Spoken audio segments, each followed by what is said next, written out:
1931. That's when electricity, I think, came to Galesville.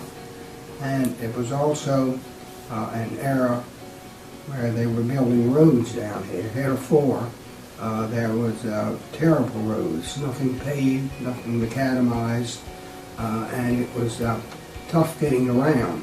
The roads didn't start until 1920 to be, or in the 20s, to be a decent ride, and for people just communicating from here to Annapolis, it was very good.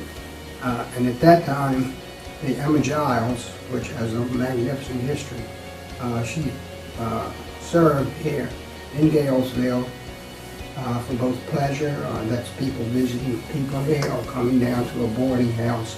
And the Emma Giles, when the roads became more usable, their business fell off, and around 1936, I believe it was, it stopped coming. In the 60s, I think she might have started going into the A&P. Hobbs was open then, and would go there for some things, but I went to Annapolis and did my groceries. I think you had a better variety of stuff. It probably was a little cheaper in the long run.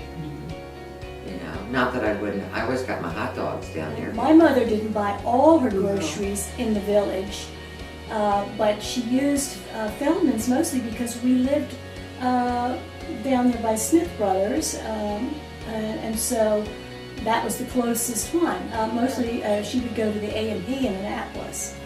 That was like, you know, once a week in the car. Yeah. And her and Marty It was like a big deal. Yeah, oh yeah. The once a week trip to Annapolis. They couldn't get ice cream because it would melt by the time. And Lord knows you didn't want to get caught really in the summertime in case the South River Bridge was open. Well, that's right. I got stuck It open just seemed a to take so lot. much longer. It was like an all-day trip. They went for hours. It was a long time. If you remember, Muddy Creek Road wasn't what it is now. It was a windy little road, dark, and you know, trees along it and everything. It was quite different. And I can remember when freezers came in, and Cobb's store got their first freezer, and it was a flat freezer chest, and they would have, the vegetables would be in the boxes, you know, like you can buy now. It wasn't in bags, but it would be in boxes. And I can remember going, and then they would have ice cream. Well, that was a big thing because when I came into the Navy in '45, most people are still buying down at the stores, around the local stores. Maybe 50s. I think a store opened up in Edgewater, something like a Safeway. People, and we used to go up there and buy stuff then because it was a lot cheaper than what we could get here in the village.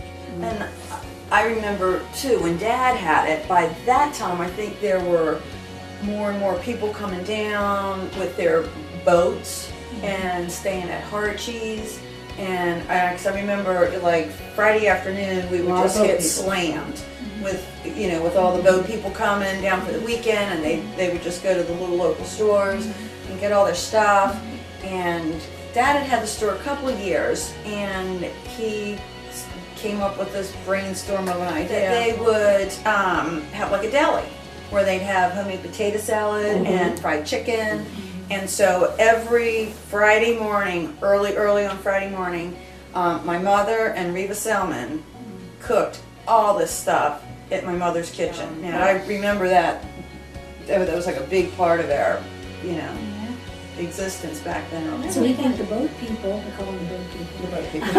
I think they really miss not having they West River definitely Market do. or whatever. Without a doubt. I mean, because that was a draw too.